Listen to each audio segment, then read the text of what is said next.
Here we go. In this video, we will go through the psychopathic mindset of Israel Adesanya and what makes him stand out amongst the elite class of UFC fighters. Number 1. Utilizing an alter ego. Israel Adesanya sees a different part of himself when he enters the UFC octagon to take on his opponents. In other words, he adopts an alter ego. There he is. Every time I look like, yeah, I know this guy. I know this guy. Every time I see him, I'm just like, yes, because I don't see him often. Weeks before his upcoming fight, Israel Adesanya stops talking to his family members, and he starts to sculpt his mind into that of his planned alter ego. There's a place I have to go to. Like, everyone who's close to me knows how I am. And people have, like, my mom has accepted it now. She understands, like, 3 weeks out from the fight, if I'm not picking up her calls, don't take it personal. They understand, because I have to kind of go bush within. Unlike other fighters who have a specific character that they transform into before fights, Israel Adesanya keeps changing his alter ego depending on the opponent he faces. It's not me. It's me.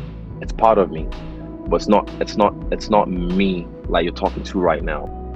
Have you seen what's the name? Split, the movie Split? Where he has dual personalities or like 50 personalities? Yeah, something like that.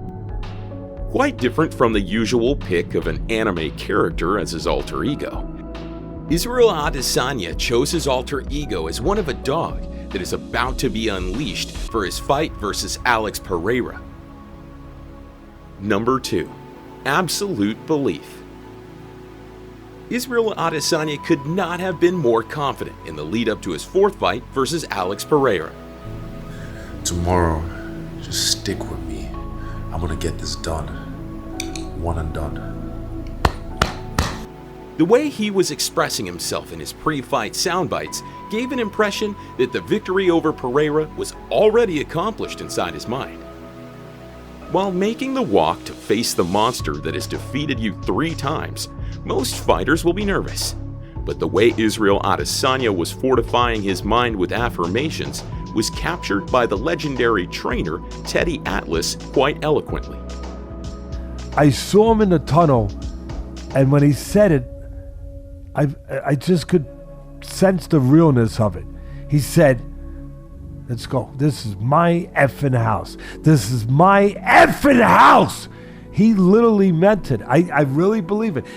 Israel Adesanya utilizes mental tools of visualization and affirmation to make his mind bulletproof from doubt and fear.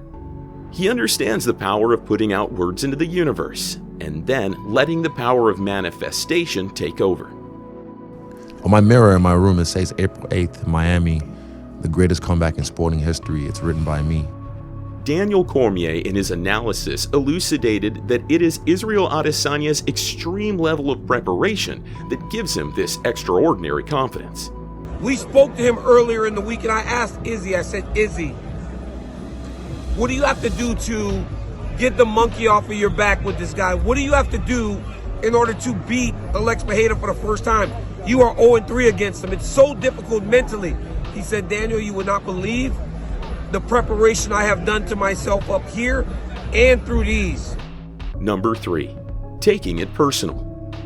Some of the greatest athletes that have ever lived had a unique ability to take things said about them personal and use it to fuel their relentless motivation and drive, with a prime example being Michael Jordan. You know, when Jordan in The Last Stand goes, and I took that personally, that's me. Israel Adesanya, just like Jordan, likes to take note of everything that has been said about him and use it at a later time as fuel. Something as minute as Alex Pereira making fun of a stuffed Pikachu toy kept inside Israel Adesanya's room made him really furious. You know what's weird though? For me, I'm like, I don't really care, but there's one reaction he gave.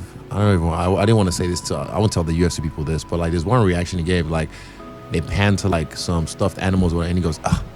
And for me, I'm like, what the fuck do you think you are? This is some The Last Dance shit. I like holding on to things like that, and I'm just like, right, I'll note that. But he'll find out later on.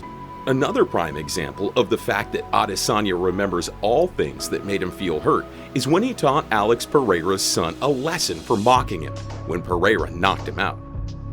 I'm petty, bro. I remember. So the first time he knocked me out in Brazil, his son came into the ring and then started to just lie dead next to me. And I'm like, you fucking little asshole.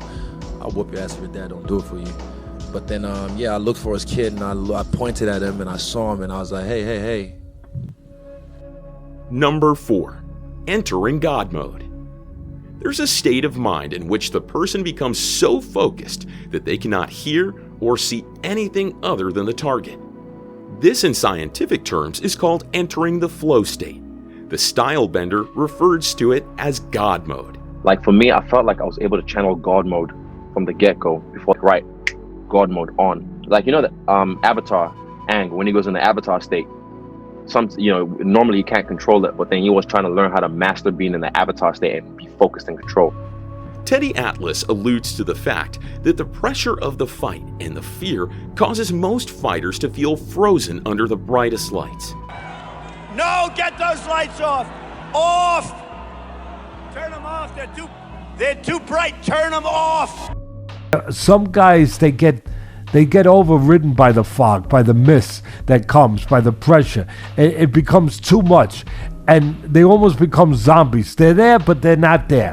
Israel Adesanya is able to channel this pressure and fear into absolute clarity of mind.